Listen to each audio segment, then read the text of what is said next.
ప్రభునందు ప్రియులకు క్రీస్తు యేసు వారి అతి పరిశుద్ధమైన నామములో శుభములు తెలియజేయుచున్నాం.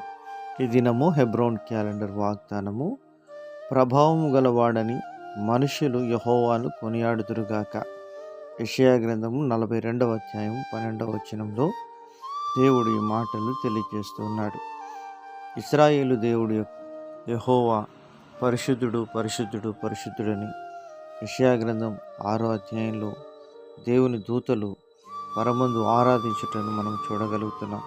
ప్రియమైనటువంటి దేవుని ప్రజలారా, దేవుడు ప్రభావం గలవాడని మనుషులు యెహోవాను గూర్చి కొనియాడుతారని వచనంలో దైవజనుడు మాట్లాడుతున్నాడు.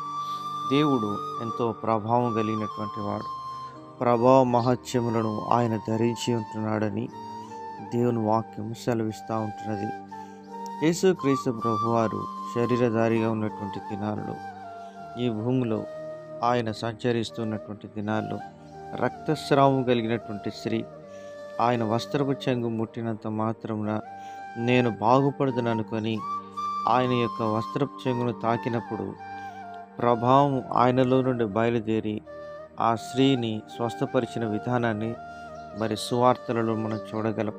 ప్రియమైనటువంటి దేవుని ప్రజలారా, విశ్వాసంతో ప్రభువును మనం తాకినప్పుడు ప్రభావం దేవునిలో నుంచి మనకు అనుగ్రహించబడేదిగా ఉంటుంది. ఆయన యొక్క శిలువ రక్తము ద్వారా, ఆయన యొక్క శిలువ రక్త ప్రభావం ద్వారా పాపికి రక్షణను దేవుడు అనుగ్రహించేవాడుగా ఉంటున్నాడు. ప్రభావం గల ఆయన నామం ఎంతో గొప్పది.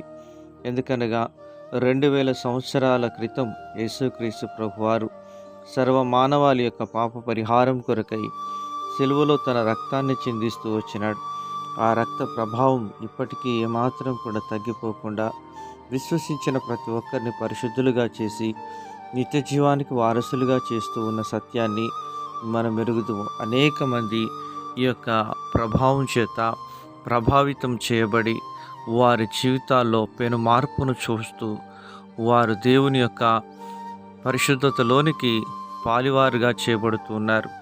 అలాగున మన జీవితాన్ని చేసిన ప్రభువుకు మనం కృతజ్ఞతాస్తుతులు చెల్లించబద్దులమై ఉంటున్నాం. దేవుడు తన మహాప్రభావం చేత, తన బాహుబలము చేత ఐగుప్తు అనేటువంటి ఇనుప కొలువుల నుంచి తన ప్రజలను విడిపించి బయటికి తీసుకొచ్చిన విధానాన్ని ఫరో చూస్తూ వచ్చినాడు. ప్రియమైనటువంటి దేవుని ప్రజలారా, ఈరోజు పాప బంధకాల్లో లోకమైన ఐగుప్తులో మగ్గిపోతున్నటువంటి అనేకులను దేవుడు మరి తన ప్రభావ మహత్యములను చూపి బయటికి తీసుకొస్తున్నాడు. దేవునికి మహిమ కలుగును గాక.